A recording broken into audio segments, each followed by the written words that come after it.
এতটাই গুরুত্ব দিয়েছেন, তুমি বেঁচে যাও, তুমি পাস করো, তুমি ফেল করো না। তুমি বেঁচে যাও, তুমি পাস করো, তুমি ফেল করো না। একটা গার্জেন তার ছেলের ব্যাপারে চিন্তা করে মাধ্যমিকে পাস করে যাক, কিন্তু ফেল পড়ে গেলেও দ্বিতীয় অপশন আছে। আর আল্লাহ যেটাতে বলছেন ওটা দ্বিতীয় কোনো অপশন নাই। ওই জন্যে সে নবীর জামানাতে শুরু হয়েছে পাসের এলান, আজও চলতে রয়েছে। কোরআন নজুল বন্ধ হয়েছে, কিন্তু পাস করার ব্যাপারটা আল্লাহ প্রতিদিন তার গোলামকে দিয়ে আর এক গোলামের কাছে খবর পৌঁছাচ্ছে। এইটা কতদিন চলবে? যতদিন পশ্চিমে সূর্য না উঠেছে অতদিন পর্যন্ত চলবে। তোরা পাস করে যা, তোরা পাস করে যা। আল্লাহর তরফ থেকে এলান কবার হয়? প্রতিদিন 10 বার হয়, প্রতিদিন 10 বার হয়। আল্লাহ এলান করেন তার বান্দার দিকে দিয়ে, হাইয়া আলাল ফালাহ।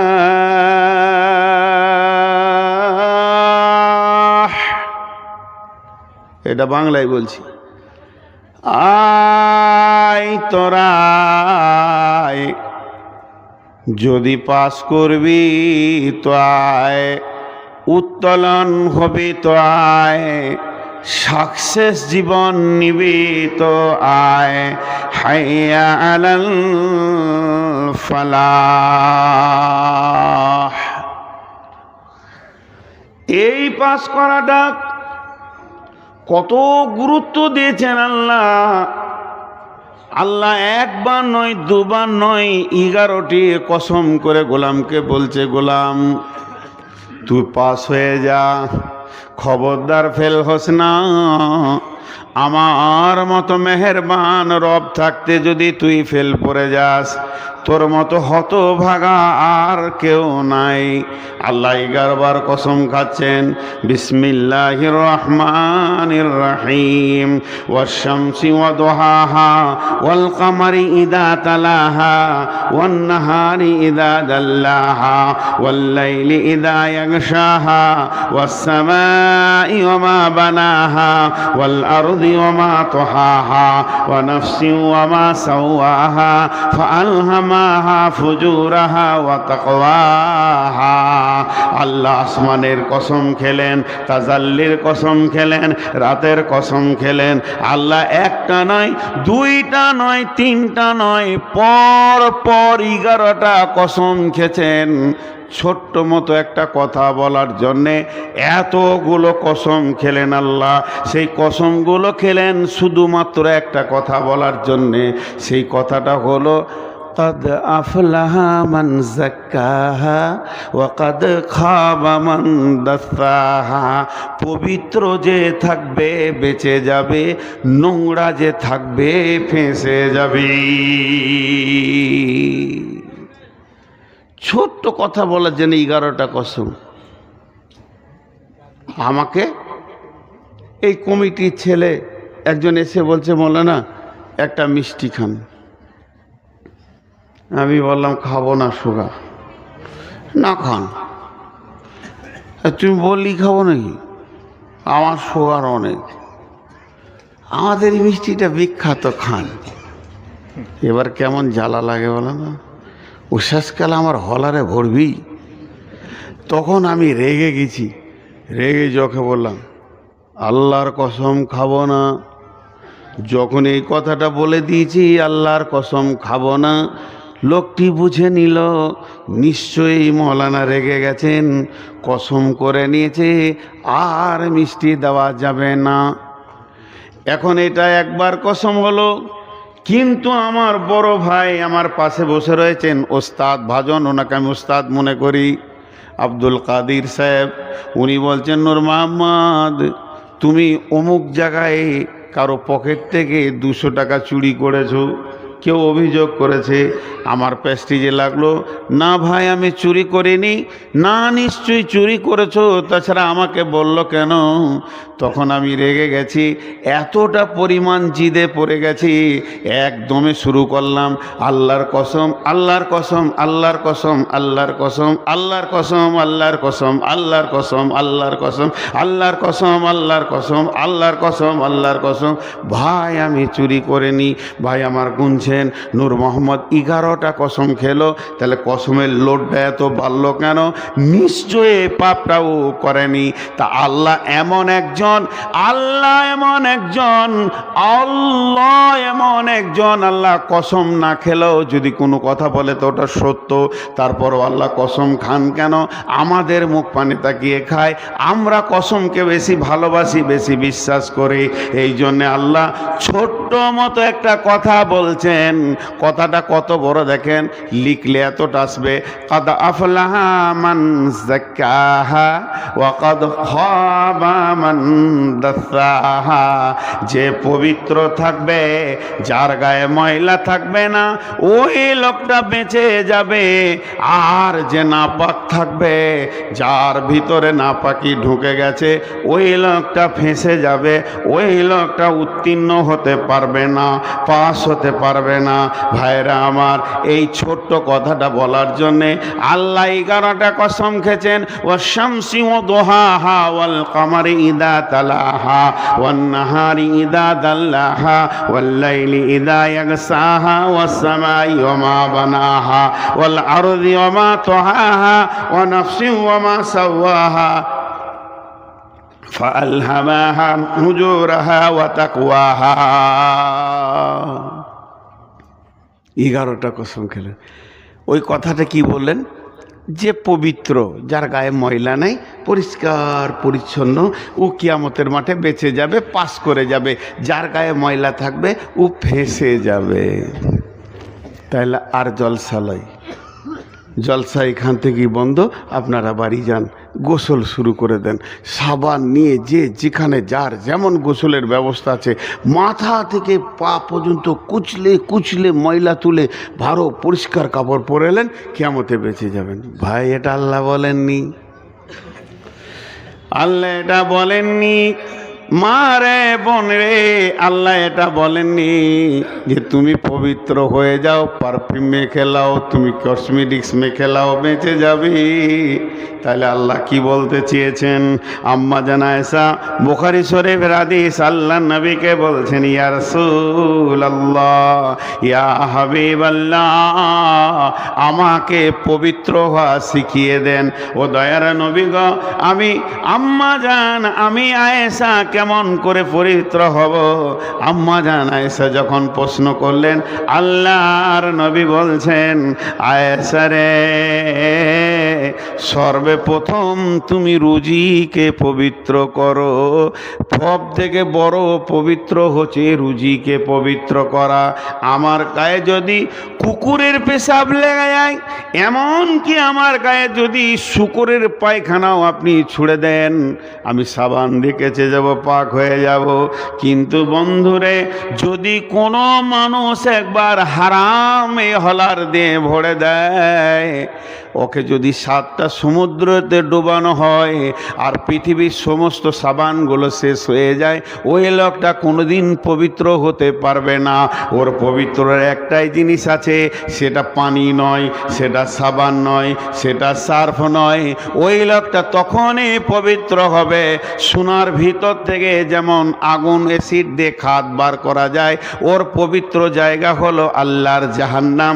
জাহান্নামের আগুনে না যাওয়া পর্যন্ত ওই লোকটাকে পবিত্র ঘোষণা করা যাবে না। তাই আল্লাহ তাবারাক ওয়া তাআলা বলছেন, তুমি পাক হয়ে যাও, বেঁচে যাবে। মানে তোমাকে যেন হারামে দেখতে না পায়, তোমাকে যেন সুদে দেখতে না পায়, তোমাকে যেন জুয়োতে দেখতে না পায়, তোমাকে যেন দাড়ি বাড়াতে না পায়, তোমাকে জর্দা গুল গোড়া খুব বিড়ি আপনার খৈনিতে যেন তোমাকে না পায়। সারা পৃথিবীতে যত হারাম আছে, মহিলারা তোমরা হারাম পুরুষের কাছে যাবে না, যার সঙ্গে তোমার বিয়ে জায়েজ আছে, পর্দা হালাল আছে, তার সামনে যাবে না, হারামকে তুমি গ্রহণ করবে না। হে পুরুষের দল, তোমাকে যে মেয়েটা দেখার না জায়েজ আছে ওইটাকে তুমি দেখবে না। এক কথায় নেগেটিভ থেকে বাঁচো, পজিটিভকে গ্রহণ করো, কিয়ামতের মাঠে বেঁচে যাবে। কাদ আফলাহা মান যাক্কাহা ওয়া কাদ খাবা মান দাসসাহা। আমি এখনো সূরা বাকারা ধরিনি, ওটা ধরলে তখন বুঝবেন যে কি বলেছে আল্লাহ। তুমি পবিত্র হয়ে বেঁচে যাবে। আবার আল্লাহ কসম খেয়েছে 4 বার, পবিত্র হচ্ছিস না কেন তোরা, এইটা বলতে চাইছে। তোরা কেন পবিত্র হচ্ছিস না? আমি 1 মিনিটের জন্য আল্লাহর আবেগটা প্রকাশ করছি আপনাদের কাছে। হাজি ভাই, যারা মাইকের বাইরে আছে, যারা মাইকের বাইরে আছে, কিন্তু মাইকের ভিতরে আমরা যারা রয়েছি, হাত দুটা ধরে বলছি, প্রয়োজনে পা দুটা ধরে বলছি, আম্মু বিনা বোরখায় আর বাড়ির বাইরে পা দিয়েন না। আপনাদের বলছি, পৃথিবীর সব হারাম থেকে আমরা পেছনে সরে থাকি, হালালকে গ্রহণ করি। এরপরও না, যেমন ছিল তেমন। আল্লাহ আবার 4 বার কসম খেয়েছে এটার জন্যে। কীরকম কসম? বিসমিল্লাহির রহমানির রহিম। ওয়াল ফজরি ওয়ালায়ালিন আশরি ওয়াসসাফি ওয়াল ওয়াতরি ওয়াল্লাইলি ইযা ইয়াসরি হাল ফি যালিকা কাসামুল লিযি হিজরি হাল ফি যালিকা কাসামুল লিযি হিজরি হাল ফি যালিকা কাসামুল লিযি হিজরি। রব্বুল আলামিন বলেন, ফজরের কসম করেছেন, ওয়াল ফাজরি ওয়ালায়ালিন আশরি, এবং 10 রাত্রের কসম করেছেন, জোড়ের কসম করেছেন, বেজোড়ের কসম করেছেন। চলমান রাত্রির কসম করে বলছে, আমি যে কসমগুলো খেয়েছি, এই একটা কসমের ব্যাখ্যা যদি করা যায় 1টা করে ঘন্টা লাগবে। কেন ফজরের কসম খেলেন আল্লাহ? ফজর কি হয়? বলে সূর্য যখন উত্তোলন হয়, মানুষ যখন ঘুম থেকে উঠে তার জীবনের প্ল্যানগুলো সে তৈরি করে। বলে সকালে উঠে তুমি মনে করে নাও আজকে দিনটা অন্তত হারাম থেকে নিজেকে বাঁচিয়ে রাখবো, হালাল গ্রহণ করব না। বন্ধুরে আমার, এমন একটা তোমাকে কসম খেতে হবে, এই কসমটা তুমি খেয়ে নাও, তাহলে তুমি নিজের রাস্তা ঘুরে পেয়ে যাবে। আবার ওয়ালায়ালিন আশরি, 10 রাত্রির কসম। কোন 10 রাত?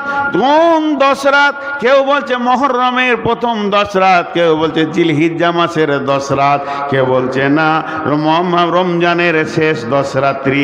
এই রাত্রিগুলোর কেন কসম খেলো? এর ভিতরে অনেক ফায়দা লুকানো আছে। আবার বলছে চলমান রাত্রির কসম। এরকম কসম করে আল্লাহ শেষকালে বলছেন, হাল ফি যালিকা কাসামুল লিযি হিজরি। এইগুলো কি বিবেকবানদের জন্য কসম নয়? বিবেকবান কেন বলছে? খুব ট্যালেন্টেড যারা হয়, যাদের তীক্ষ্ণতা আছে ব্রেনে, ওদেরকে বলা হয় হিজর। হাল ফি যালিকা কাসামুল লিযি হিজর। হিজর কেন বলা হচ্ছে জানেন? আহা, বাংলাদেশে প্রায় গাড়িতে পেছনে লেখা থাকে, আমি পড়ে দেখেছি, চোখে ঘুম নিয়ে গাড়ি চালাবেন না, মদ্যপান অবস্থায় গাড়ি চালাবেন না। তাহলে চোখে ঘুম নিয়ে গাড়ি চালাবেন না। তাহলে সব থেকে যত পৃথিবীর ব্রেক আছে, bus, truck, dumper, Maruti, Tata Sumo, আপনার কি নাই, স্করপিও, বুলোরো, মারুতি, সব ব্রেকগুলো এক জায়গায় কাবু আছে, ব্রেনের কাছে।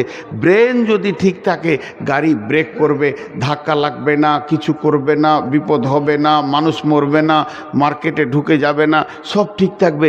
আর যদি ড্রাইভারের ব্রেনটা যদি ঠিক না থাকে, তাহলে মর করে মার্কেটে ঢুকে যাবে। তাহলে আল্লাহ এটা কেন বললেন?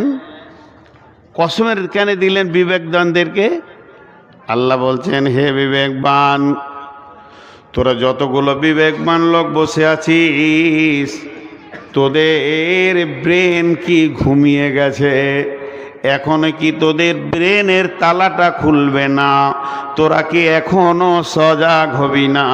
এখনো কি হারাম থেকে দূরে থাকবি না?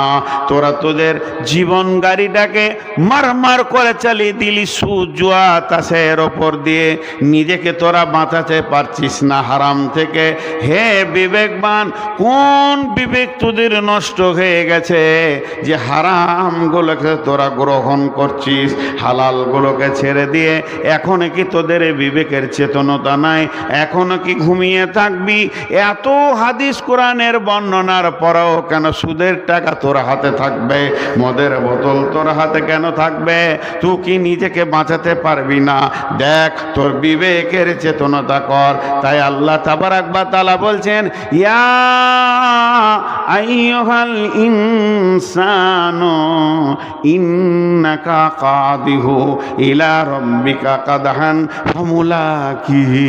হে ইনসানের দল, মানুষের দল, প্রচেষ্টা চালিয়ে যাও, খুব প্রচেষ্টা করো, উদ্যম প্রচেষ্টায় লেগে যাও। রবের মোলাকাত যদি তুমি করতে চাও, তোমার রব তোমার সঙ্গে মোলাকাত করতে রাজি আছে। তাহলে উদ্যম প্রচেষ্টাটা কিসের? পাহাড়ে ওঠার মতো কষ্ট বলে না, তা বলা হয়নি। তাহলে সমুদ্রে ঝাঁপ দিয়ে ওই পার হতে হবে রবকে দেখা করতে গেলে, তাও বলা হয়নি। আল্লাহকে মোলাকাত করার ব্যাপারে তোমাকে উদ্যম চেষ্টা বলেছে। তাহলে হাই রোডে 400 কিলোমিটার দৌড়তে হবে রবকে খুঁজে বার করতে গেলে, তাও আল্লাহ বলতে চাইনি। আল্লাহ বলছেন, ইন্নাকা কাদিহু ইলা রাব্বিকা কাদহান। তোমার প্রচেষ্টার মেহনত লেগে থাকবে কোন দিকে? হারামকে বর্জন করে হালালকে ধরবে। হারাম ওয়ালারা তোমাকে লালায়িত করবে, তোমাকে উৎপীড়িত করবে, তোমার পেছনে তারা ঘুরবে, হারামকে নানা রকম তোমাকে ধরিয়ে দিতে চাইবে। সুদওয়ালারা বারবার ফোন করবে, তোমার টাকাকে লুটবে, তারা সুদের ভিতরে তোমাকে ভরবে। জুয়ারিরা তোমাকে ডাকবে, ওই জায়গায় তোমার উদ্যম প্রচেষ্টা থাকবে। বেঈমানদের সাথে আমার কোনো আপোষ থাকবে না, আমি আমার রবকে দেখা করব, রবের সঙ্গে মোলাকাত করব, এটাই আমার হচ্ছে কামিয়াবি। ইন্নাকা কাদিহু ইলা রাব্বিকা কাদহান। যদি আল্লাহর মোলাকাত করতে চাও, ওই জায়গাগুলোকে তুমি নেগেটিভগুলো সরিয়ে দিয়ে পজিটিভগুলোকে গ্রহণ করো, তো চিরি তোমার রব তোমার সঙ্গে মোলাকাত করবে। এরপরে আল্লাহ বলছেন, ফাম্মা মান উতিয়া কিতাবাহু বিয়ামিনিহি ফাসাওফা ইউহাসাবু হিসাবান ইয়াসীরা। কামিয়াব তো যে মাধ্যমিকে পাস করেছে, গ্র্যাজুয়েশন করেছে, এইচএস পাস করেছে, মাস্টার্স করেছে, এমবিবিএস করেছে, এফআরসিএস করেছে, এমডি করেছে, এলএলবি করেছে, আর কি করেছে, পিএইচডি করেছে, এরা তো কামিয়াব না।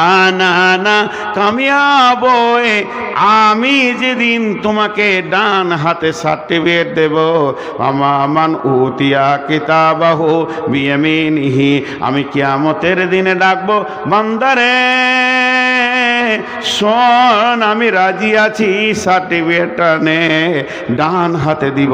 তুমি কত কামিয়াব হবে, তোমার দিল কত কামিয়াব হবে। তুমি এটা পাওয়ার সঙ্গে সঙ্গে কি করবে শুনে লাও। কি করবে?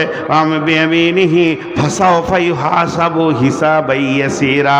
তোমার হিসাবটা হয়ে যাবে চোখের পলকে, সেকেন্ড ভর লাগবে না, আসানির সঙ্গে তোমার হিসাবটা আমি করে নিব। আর তুমি এত খুশি হবে, এই রকম করে লাফাবে কিয়ামতের ময়দানে। আর বলবে, কি বলবে? ওয়ায়ানকালিবু ইলা আহলিহি মাসরুরা, ওয়ায়ানকালিবু ইলা আহলিহি মাসরুরা।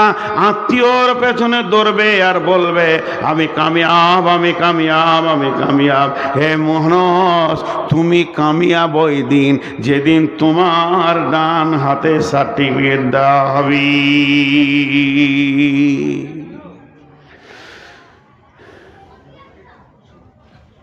কি বলছে? ছেড়ে দাও, তাই বলছে। আচ্ছা, ওরা দাঁড়িয়ে আছে কেন? কত মানুষের মিজাজ কেমন দেখেন, এত জায়গা ফাঁকা আছে তাও দাঁড়িয়ে আছে। ভাই বিরক্ত লাগছে নাকি আপনাদের? হ্যাঁ, এখন 12টা বাজেনি তো। হ্যাঁ, উঠিয়ে না, একটু সবর করেন, একটু আমি খুব ভাইটাল পয়েন্ট ধরেছি বলছি। ওই দিন ও বলবে কামিয়াব। একদিন আমাকে প্রাইমারি স্কুলে সার্টিফিকেট দেওয়া হয়েছে, একদিন হাই স্কুলে দেওয়া হয়েছে, একদিন মাদ্রাসাতে দেওয়া হয়েছে, মক্তবে দেওয়া হয়েছে, আল জামিয়াতে দেওয়া হয়েছে।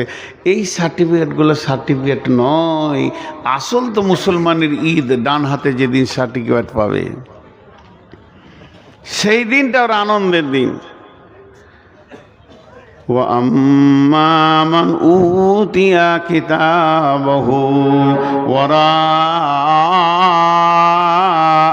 ظَهْرِهِ, যেদিন মানুষকে আধারে পেছন দিকে আল্লাহ এইভাবে সার্টিফিকেট দিবেন, সামনে তাকাবেন না, ওকে কাছে নেবেন না, ওর মুখের দিকেও তাকাবে না, সেই দিন হলো সে কাঁদবে, আফসোস করবে। ওয়াইয়াদউ সুবুরা, ইয়াদউ সুবুরা, সে মতকে ডাকবে। মত, মত, আয় আমি মরতে চাই। এখন মানুষ মরতে চায় না, মৃত্যু থেকে বাঁচতে চায়। আর কিয়ামতের দিনে মানুষ মতকে ডাকবে। আল্লাহ বলছেন ইয়াদউ সুবুরা, মতকে ডাকবে। কেন ডাকবে জানেন? ওর বিবেক বলবে আমার মা বাপ, ভাই বোন, আত্মীয় স্বজন, ছেলে পিলে, বউ বিটি, স্ত্রী আর নাতি পুতি, টাকা পয়সা, জমি জায়গা, বাড়ি ঘর, পুকুর বাগান সব ছিল যেখানে আমাকে ঘেরে, সবাই মহব্বত দিয়ে আমাকে ঘেরে রেখেছিল। মত এমন একটা বস্তু, ওখান থেকে আমাকে একা তুলে নিয়ে চলে এসেছে। সব ভেজালগুলো সরে গেছে, আমি একা চলে এসেছি। তাহলে আজকে যদি কিয়ামতের মাঠে একবার মত এসে যায়, আমাকে অন্য জায়গায় করে দেবে, আর জাহান্নাম যেতে হবে না। ই মতকে ডাকবে। ওয়াইয়াদউ সুবুরা, আল্লাহ জবাবে বলছে ইয়াদউ সুবুরা, তো ডাকবি মতকে, কিন্তু চলে আসবে ইয়াসলা সাইরা, তোর কাছে জাহান্নাম হাজির হয়ে যাবে, মত হাজির হবে না। ডাকবি মতকে, চলে আসবে জাহান্নাম। এটা আমার সিস্টেম করা আছে, আর মত আসবে না। মতের যুগ, মতের স্বাদ, মতের কাল শেষ হয়ে গেছে গোলাম। যখনই মতকে ডাকবি জাহান্নাম চলে আসবি। বাংলাদেশের একটা ছেলে কুয়েত গেছে, কুয়েত, নতুন মানুষ কুয়েত গেছে, আরবি বুঝে না। লবণ বুঝেন? লবণ, লবণ বুঝেন? কোথায় ভাতে দেয় না, ওকে সাদা ভাষায় বলে নুন। লবণ মানে নুন, আর আরবিতে লবণ মানে, লবণ মানে দুধ, আরবিতে লবণ মানে দুধ। তো নতুন কুয়েত গিয়েছে, এখন আরবি টারবি বুঝে না। হোটেলে খেতে বসেছে, তার একটু নুন দরকার। তো হোটেলের লোক, ছেলেগুলো বলছে ওই লবণ লবণ, আর এক গ্লাস দুধ দিয়ে দিয়েছে ওকে। চেয়েছে লবণ, এসেছে দুধ। ভাষার গোলমাল। সৌদিতেও তাই দিবে। চেয়েছে লবণ, দিয়েছে দুধ। ও চাইবে কিয়ামতের মাঠে মত আসবে, জাহান্নাম। আল্লাহ সিস্টেম করে রেখেছে। এর নাম কামিয়াব নয়, এর নাম কামিয়াব নয়। ভাইরা আমার, আল্লাহ তাবারক ওয়া তাআলা কোরআনকে শুরু করছেন, সূরা বাকারাকে শুরু করছি এবার। বিসমিল্লাহ। এতক্ষণ ছিলাম ভূমিকায়, এগুলো সব প্রত্যেকটা আয়াতের সঙ্গে কাজে লাগবে, এই জন্য বলে নিলাম। এবার আল্লাহ বলছেন বিসমিল্লাহির রহমানির রহিম, আলিফ লাম মিম, যালিকাল কিতাবু লা রাইবা ফীহি হুদাল লিল মুত্তাকিন। আলিফ লাম মিম, এটা হরফে মুকাত্তাত। এর তর্জমা হচ্ছে আলিফ লাম মিম। প্রত্যেকটা অক্ষরে 10 নেকি আছে।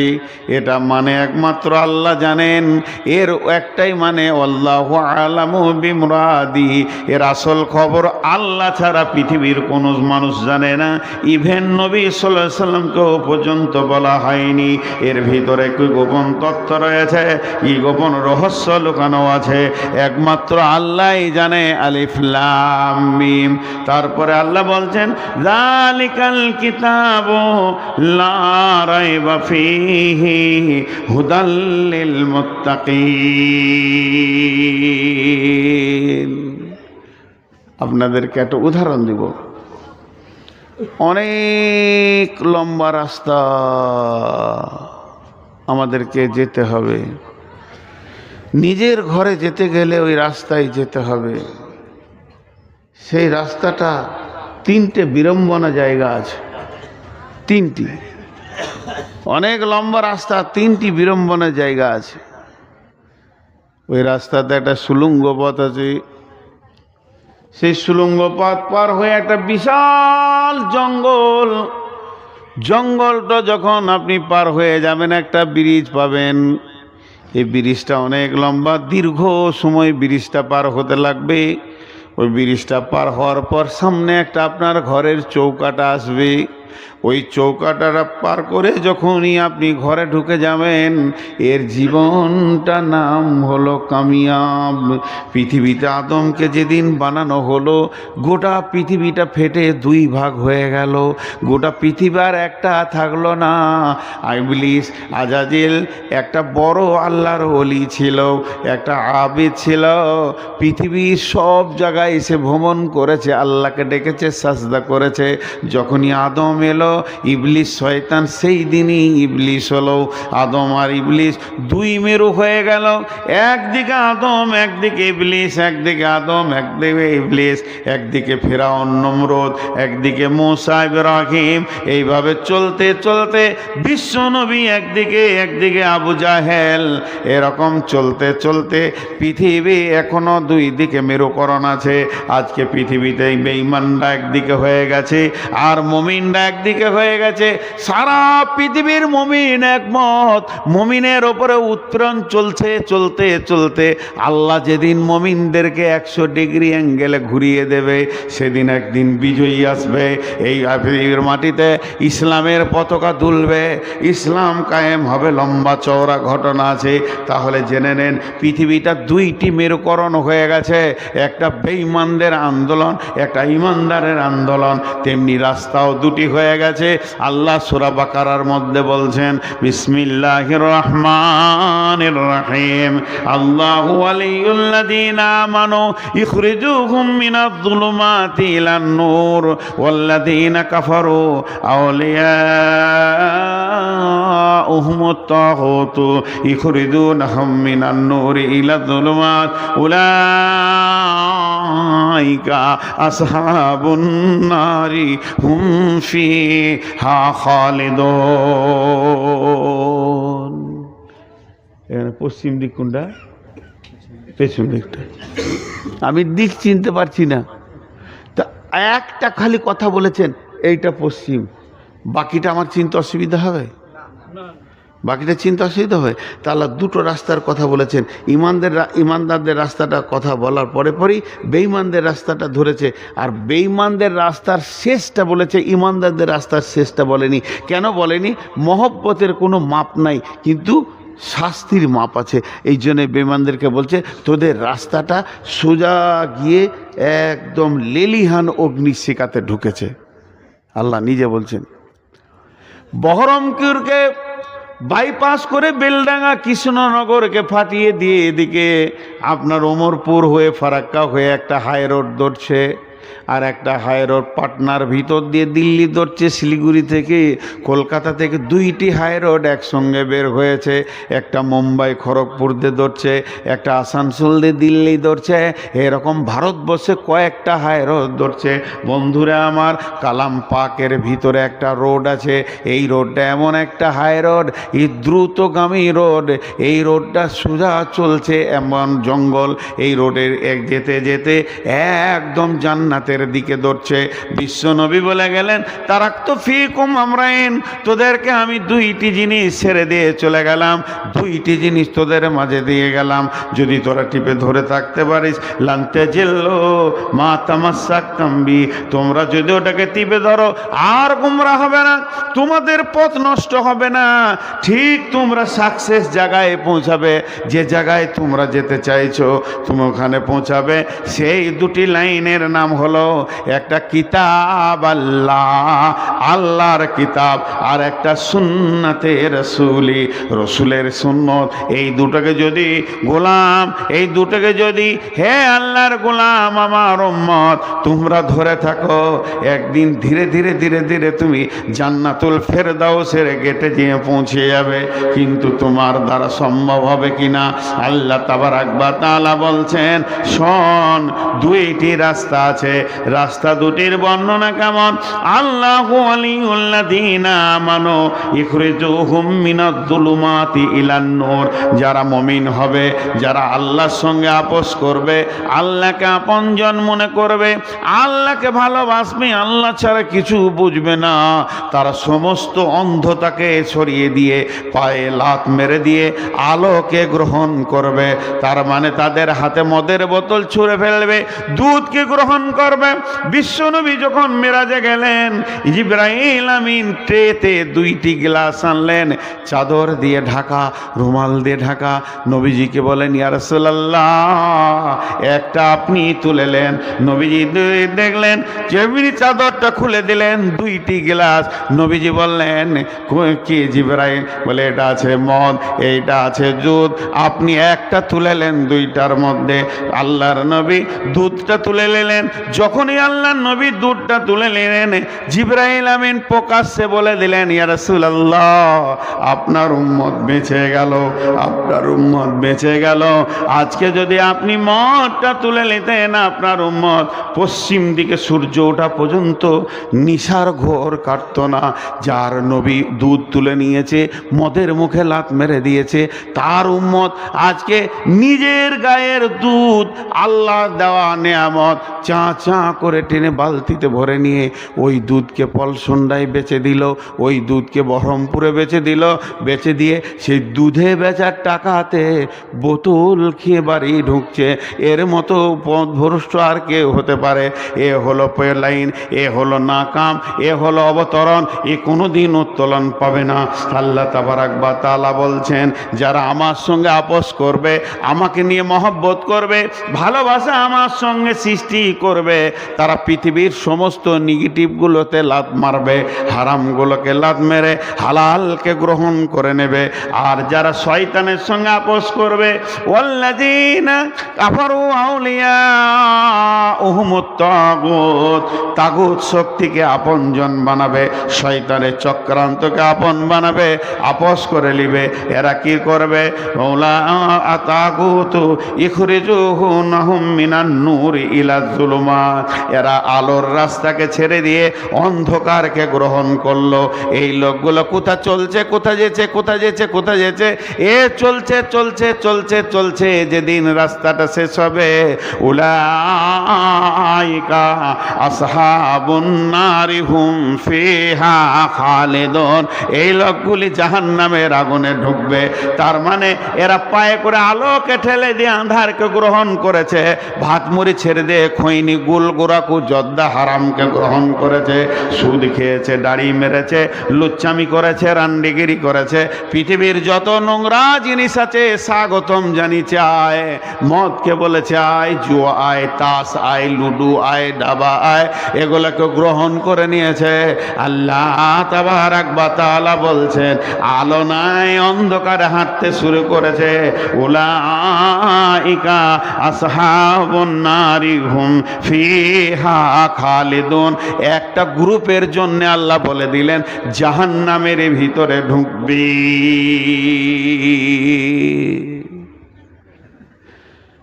কোনটা নিব কোনটা নিব না, নিজের বিবেককে জিজ্ঞেস করেন, কোনটা নিব কোনটা নিব না। আমি কি ডান হাতে সার্টিফিকেট পেতে চাই? আমার মন কি চাই যে ডান হাতে সার্টিফিকেট লি? তো ভাই চলেন একবার জান্নাতের রাস্তা দিয়ে হাঁটি। যদি আমার বাড়ি এখান থেকে কিছু না হলো 140-45 কিলোমিটার হবে কি 50 কিলোমিটার হবে এখান থেকে আমার বাড়ি। তো এই রাস্তাই খুব সুন্দর রাস্তা, কিন্তু আমি আপনাদেরকে বলছি আমার বাড়ি যেতে হলে রাস্তায় একটা সুড়ঙ্গ পথ আছে। মন দিয়ে শুনেন, সুড়ঙ্গ পথ আছে। সেই সুড়ঙ্গ পথটা আপনাকে অতিক্রম করতে হবে। এর জন্য টর্চ লাইট, লাঠি, সাপ থাকতে পারে, ভয়ানক অজগর থাকতে পারে। সেই মালগুলোকে আপনি সাথে নেন। তারপরে সুড়ঙ্গটা যখন শেষ হবে, বিশাল একটা জঙ্গল, যেখানে বাঘ, ভালুক, সিংহ সব রেডি, অজগর, কুমির দূরে বেড়াচ্ছে। ওই জায়গায় আপনাকে মোকাবেলা করে বেরিয়ে ব্রিজে উঠতে হবে।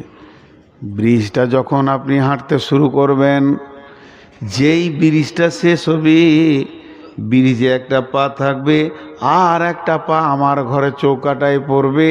যখনই ঘরের চৌকাটায় ঢুকে যাবে তো কামিয়াব। রব্বুল আলামিন এটা বলছেন। তাহলে এই পথের পাথিওলাও কোন কোন জিনিস তোমার দরকার আছে, সূরা বাকারায় 8খানা জিনিসের কথা আল্লাহ বলেছেন। এবার আপনারা গুনেলেন, যালিকাল কিতাবু লা রাইবা ফীহি হুদাল লিল মুত্তাকিন আল্লাযীনা ইউমিনুনা বিল গায়বি ওয়া ইউকিমুনাস সালাতা ওয়া মিম্মা রাযাকনাহুম ইউনফিকুন ওয়াল্লাযীনা ইউমিনুনা বিমা উনজিলা ইলাইকা ওয়া মা উনজিলা মিন ক্বাবলিকা ওয়া বিল আখিরাতি হুম ইউকিনুন। এবার আল্লাহ এই 8টা কথা বলার পর বলছে, উলাইকা আলা হুদাম মির রাব্বিহিম, উলাইকা আলা হুদাম মির রাব্বিহিম। এই লোকগুলি তো তার রবের রাস্তাতে রয়েছে। তার রবের দেওয়া রাস্তা, স্বচ্ছ রাস্তা, পরিষ্কার রাস্তা, যে রাস্তায় নোংরা নাই, পায়ে চোট লাগবে না, আঁধার নাই, ভয় লাগবে না, অজগর তাড়বে না, বাঘ ভালুকের কোনো লেশ মাত্র নাই, সেই রবের রাস্তাতে রয়েছে। ওয়া উলাইকা হুমুল, বলেন, মুফলিহুন, এরাই কামিয়াব। এরাই তো আল্লাহর রাস্তায় রয়েছে। যার কাছে 8টা জিনিস আছে সে তো কামিয়াব, কি তো অন্ধকারে নাই। আল্লাহ নিজে বলছেন। যে রাস্তার কথা আমি বলছি এবার বুঝলেন, সেই রোডটা আছে কোরআনের ভিতরে, জান্নাতের রাস্তা। আমরা হাঁটছি এই পৃথিবী জান্নাতের দিকে চলছি। সুড়ঙ্গ পথ, আমাদের জীবনে সুড়ঙ্গ পথ বলতে কবরকে বোঝানো হয়েছে। কবরে আপনাকে অজগরে তাড়বে। কবর একটা আঁধার জায়গা। বিশ্বনবী কবরের 2টি রূপ বলেছেন। কবর হলো জাহান্নামের সুড়ঙ্গ কিংবা জান্নাতের টুকরো। জাহান্নামের সুড়ঙ্গ বেঈমানদের জন্য ওটা জাহান্নামের সুড়ঙ্গ পথ। কবরে ঢুকলো মানে সুড়ঙ্গতে চলতে শুরু করলো, সে জাহান্নামের দিকে ধাবিত হয়েছে। কিংবা নবীজি বলছেন জান্নাতের টুকরো, সেখানে সে আনন্দের মধ্যে থাকবে। এই সুড়ঙ্গ পথ যখন অতিক্রম হয়ে যাবে, কিয়ামতের ময়দানে তোলা হবে।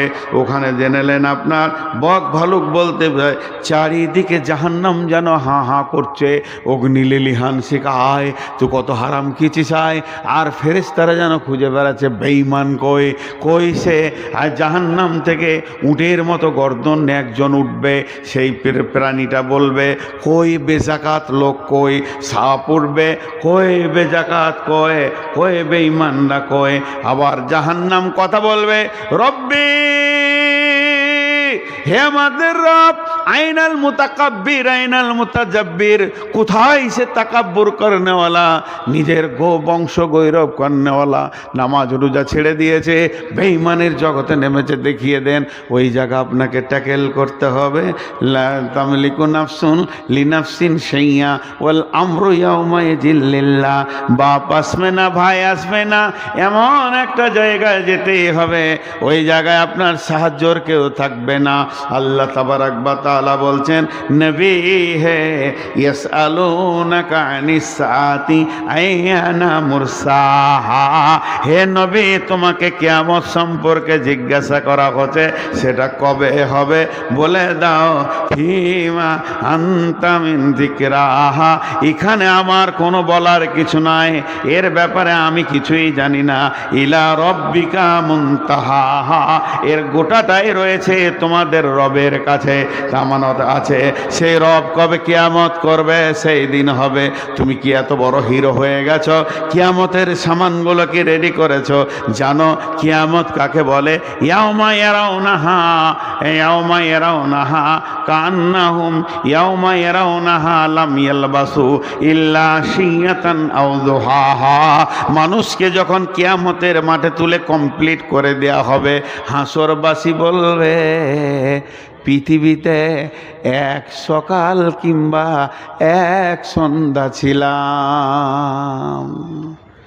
ছেলে পেলে হয়নি, 12টা ছেলের মা, কত প্রসব যন্ত্রণা। তোমার ছেলে না, জানি না ছেলে হবে, আমি তো এক সকাল সন্ধ্যা ছিলাম, এর মধ্যে ছেলে হবে? বিশ্বাস করবে না, ব্যবসা বাণিজ্য ডাম্পার, টাকা পয়সা কিছু নেই, এক সকাল ছিলাম। আমি পোবার থেকে আসছি, আমার বাড়ি থেকে রঘুপুর, গাড়ি হাঁ হাঁ করে ধরছে। মাত্র একবার দাঁড়িয়েছি রাইখার মসজিদে, ইমাম সাহেবটা খুব মহব্বতের। বললাম ভাই ঘরে এসে গোসল করেই বেরিয়ে যাচ্ছি ধুলিয়ান থেকে এসে, কিচ্ছু খাইনি, লাল চা জোগাড় করো বিনা চিনির, সুগার। তো চায়ের দোকানে যাব না, তুমি বিনা চিনির লাল চা জোগাড়। কতক্ষণ আসবে? এই 20 মিনিটে ঢুকে যাব। শুধু মসজিদে দাঁড়ালাম, দেখছি চা রেডি আছে, লাল চা, সুগার ফ্রি, 1 কাপ চা খেলাম আর 2টি মুড়ি খেলাম, আবার গাড়ি ছাড়লাম। এখন যদি কেউ বলে রাই খাই কতক্ষণ ছিল, কাপ চা খেয়েছি, কিছুক্ষণ ছিলাম, 1 কাপ চা খেয়েছি। তো এইরকম কাউকে যদি কিয়ামতের মাঠে বলা হয় তুমি দুনিয়াতে কতক্ষণ ছিলে, আল্লাহ বলছে, ও বলবে ইল্লা আশিয়াতান আও দুহাহা, একটা সকাল কিংবা একটা সন্ধ্যা ছিলাম, এর বেশি পৃথিবী হলে আমি কিছু বুঝি না। অথচ আমি এই পৃথিবীতে 54 বছরকে চেটে খেয়ে নিলাম, 54 বছর হজম করে দিলাম, এটাকে বলবে এক সকাল কিংবা এক সন্ধ্যা। আল্লাহ তাবারাক ওয়া তাআলা বলছেন, ওই কিয়ামতটা যখন পেরিয়ে যাবি, তোর সামনে আসবে একটা ব্রিজ, পুলসেরা, ওখানে তোকেই উঠতে হবে।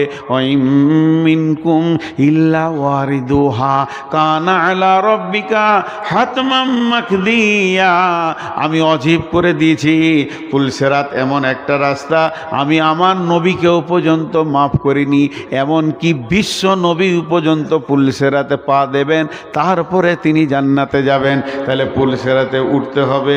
ওইটা পার হয়ে গিয়ে যখন তুই জান্নাতের চৌকাটা ঢুকবি, ওই দিনটাই তোর ঈদের দিন, ওইটাই হলো তোর আনন্দের দিন। ওই আনন্দ আর কোনো দিন ভাঙবে না, নষ্ট হবে না, আজরাইল তোর বিরুদ্ধে যাবে না, বয়স এক্সপায়ার হবে না, 33 থেকে 34 হবে না, কোটি বিলিয়ন মিলিয়ন বছর থাকবে, আবাদান আবাদা থাকবে, আর বয়স বাড়বে না। এরই নাম হলো আপনার কিনা সাকসেস, এরই নাম হলো পাস। গোটা রাস্তাটা বলে দিলাম, বাকি থাকলো সামানগুলো কি কি নেব।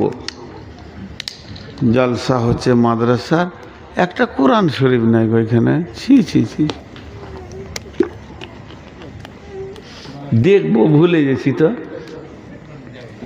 মনে করছে যে মৌলানা সাহেব, শেখ সাহেব যেমন পণ্ডিত, তো নূর মোহাম্মদ মনে হয় পণ্ডিত। মূর্খ সূর্খ মানুষ 2-1 কোরআন শরীফটা খুলে দেখবো তা নেই। আবার এখন কোরআন আনতে যান না, মানে শেষ বয়স আর সাজিয়ে লাভ নেই। এবারে 8টা জিনিস আপনাদের সামনে একটা একটা করে গুনিয়ে দিই, কোরআন থাকলে তুলে দেখাতে পারতাম। আল্লাহ বলছেন, যালিকাল কিতাবু লা রাইবা ফীহি। নাম্বার 1, যদি সুলঙ্গ পথ পের হয়ে অতিক্রম করে তুমি জান্নাতের গেটে পৌঁছাতে চাও, তো প্রথম নম্বরে আমার কোরআনের ওপরে কোনো সন্দেহ রাখিও না। যা আছে তা সত্য আছে, সত্য ছাড়া মিথ্যার লেশ মাত্র নাই। মহাসত্য কোরআনকে গ্রহণ করো, আগে এই কিতাবকে গ্রহণ করো। এই কিতাবের মধ্যে কোনো সন্দেহ নেই। কিতাবে সন্দেহ নেই? জি না। একটা জের, একটা জাবার, একটা পেশ, একটা তাসদিদ, একটা অক্ষর, কোনো সন্দেহ নাই। গোটা কোরআনটা সত্য এবং গোটা কোরআনটা আল্লাহর বাণী। গোটা কোরআনটা কার বাণী? আল্লাহর। আল্লাহর নাম মহব্বতের সঙ্গে লিব, আল্লাহ খুশি হবেন। গোটা কোরআনটা কার বাণী? আল্লাহর বাণী। এর মধ্যে কোনো সন্দেহ নেই। সন্দেহ না থাকার কারণটা কি? বিসমিল্লাহির রহমানির রহিম। হুয়াল্লাযী বা'আসা ফিল উম্মিয়িনা রাসূলাম মিনহুম ইয়াতলু আলাইহিম আয়াতিহি ওয়া ইউযাক্কিহিম ওয়া ইউআল্লিমুহুমুল কিতাবা ওয়াল হিকমা ওয়া ইন কানূ মিন ক্বাবলু লাফী যালালিম মুবিন। আয়াতটা অন্য, তফসির, এই আয়াতের ব্যাখ্যা অন্য, এই আয়াতের সাবজেক্ট অন্য। শিক্ষা সম্পর্কে বলতে গেলে আয়াতটা কাজে লাগে। শুধু সামান্য একটু জড়িয়ে নেব। ফিল উম্মি, আমাদের নবী উম্মি ছিলেন। আমাদের নবী মূর্খ ছিলেন বলবেন না, তিনি পণ্ডিতের পণ্ডিত ছিলেন, কিন্তু স্বাক্ষর ছিলেন না। তিনি অক্ষর দেখেননি, তার মানে অক্ষর চিনতেন না। বিশ্ব নবীকে অক্ষর দেওয়া হলো না কেন?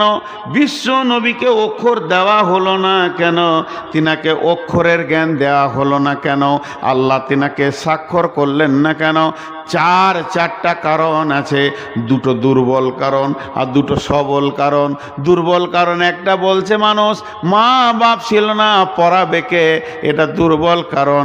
দ্বিতীয় কারণ হচ্ছে সারা পৃথিবীর লোক অক্ষরের মাধ্যমে শিক্ষিত, আমার নবী বিনা অক্ষরে শিক্ষিত, আরও দামি হলেও আমার নবীকে কোনো অক্ষর লাগে না, আরও শিক্ষিত। 3 নম্বর সব থেকে এটা হলো আপনার কিনা, এটা কারণ যে আল্লাহ চাইনি যে আমার নবীকে কেউ পড়াক। কার বুকে এত সাহস আছে, কার বুকে এত পাটা আছে, কার হিম্মত আছে বলবে এ মোহাম্মদ আয় আমার কাছে পড়? এই হিম্মতটা কারও হবে না। কেউ আমার নবীর শিক্ষক হোক, এটা আল্লাহ চাননি। যদি একবার কেউ নবীজির শিক্ষক হয়ে যেতেন তাহলে তো নবীর থেকে সম্মান পেয়ে যেতেন। আর সব থেকে যে নির্যাস কারণ, সব থেকে যেটা সলিড কারণ, আল্লাহ তাবারাক ওয়া তাআলা তার নবীর মাধ্যম দিয়ে গোটা কোরআনটাকে নাজিল করছেন। আল্লাহ তাবারাক ওয়া তাআলা তার নবীর মাধ্যম দিয়ে গোটা কোরআনটাকে নাজিল করছেন।